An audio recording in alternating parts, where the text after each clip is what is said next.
Welcome to What's Cooking. I'm your host, Ron Hayden.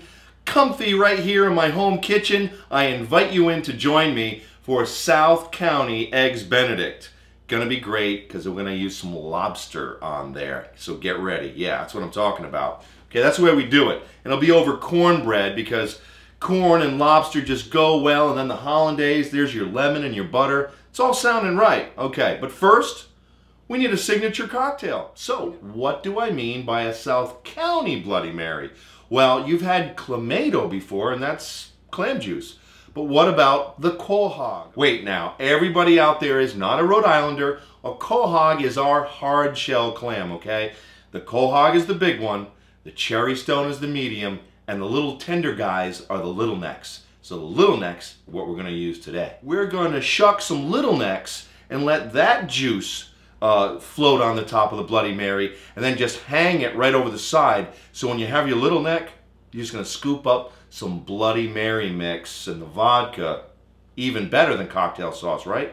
I wanna make sure you have everything you need to make one with me. So let's take a closer look. So I'm gonna start with my 888 ball Nantucket vodka from Pier Liquors in Narragansett. I got the Knudsen Very Veggie and Spicy. It's like a V8. It's got the vegetables in there. That's going to be great. And then the prepared finely ground horseradish. Worcestershire hot sauce. I like the jalapeno, little lemon, and of course we're going to finish with the little neck. And then to stir it up, I'll pop in the traditional piece of celery. Let's just make a Bloody Mary. Pretty basic. Right there, I'm just going to free pour a nice shot and a half. Shake up my very veggie. Leave myself a little room at the top for some. And it is spicy, but I've got to have horseradish. Of course we have to have horseradish. Nice teaspoon in there. A little Worcestershire. Oh, it's a good, nice tablespoon. And of course, jalapeno. I'd like a nice wedge of lemon to squeeze. So let's cut that up and squeeze some of that in. We're going to shake this up. Alright, break it off. Pour it out. Yeah, we'll put the celery in. But we need a little neck now. And I'll let you come in a little bit closer here and take a look at how you shuck a little neck. There's two ways. One way is right through the front, right through the top, through the short lip.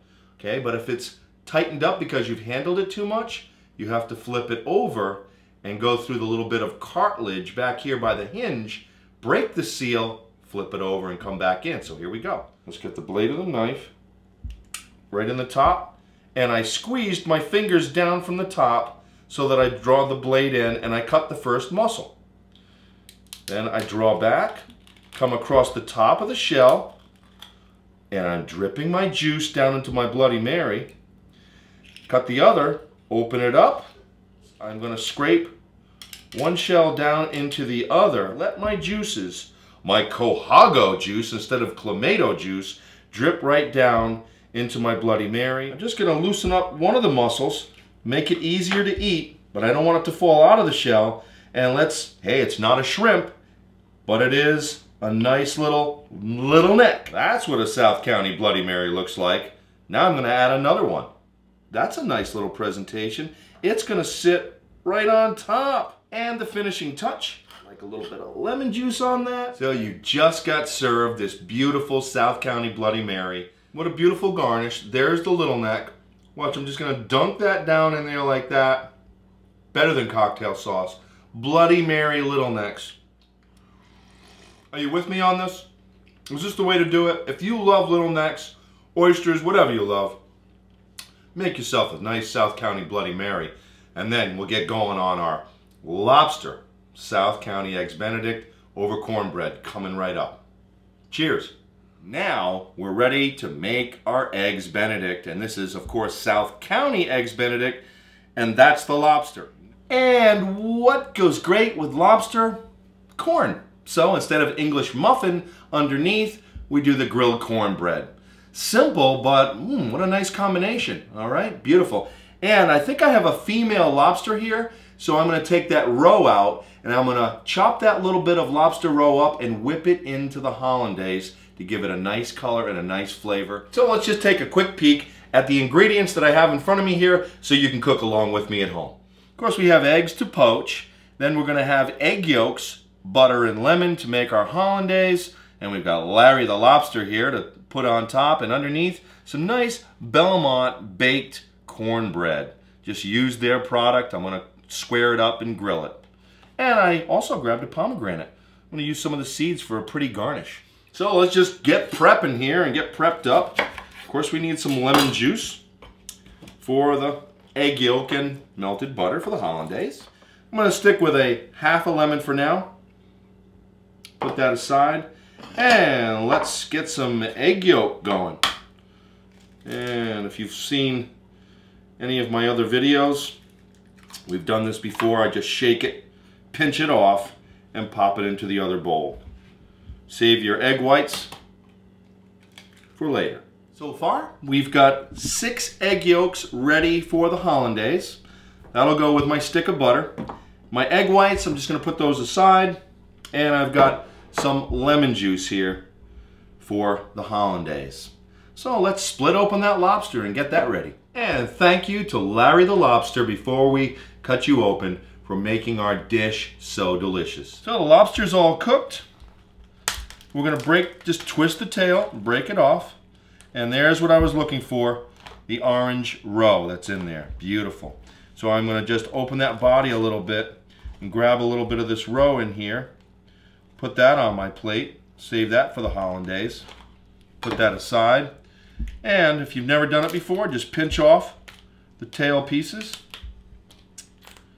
He's probably helping swim. And I'm just going to cut this right down the middle. You know, you could take it out with a fork, but it's just easy enough. The shell's pretty soft. And there's more of that nice orange roe that will whisk into the hollandaise. Put that aside. Beautiful. And we'll just pull our pieces of meat out. Very nice. And we'll put everything aside until we need it to top our eggs Benedict. And we might need some claw meat too. So let's just pop the back of that claw and extract the claw meat. Be nice if we could get it out kind of whole. Break off the thumb a little bit. Alright, and see if we can get that claw out. Looks like these were soft, so it's easy to work with. It's a little stuck to the shell. And there it is. Beautiful. There's a claw. And one more claw. Just going to pop the back of that. And there it is. If it doesn't want to come out too easily, we have to go in and get it. Got our egg yolks, got our lemon, got our lobster meat all ready. Now let's just split up some cornbread. I think I'm just going to quarter this beautiful Belmont cornbread. And we'll just, it's nice, you know, it's about 1.5 inches wide, so a nice cut down the middle. And I'll get that on the griddle with a little bit of butter. Here we are at the cooktop. You can see that I'm all set up and ready. I've got a griddle warming up to grill the cornbread. I've got my pan right here. Then I'm going to drop in some butter and get that melting. And I've already put the heat underneath my poaching liquid for my poached eggs. Let's get a little butter on the griddle. It's already sizzling. Going to get our cornbread up on there and let that brown up a little bit. We get one for one egg and the second for the second egg. And then I'm going to get about 3/4 of a stick of butter melting for the hollandaise right here in front of me.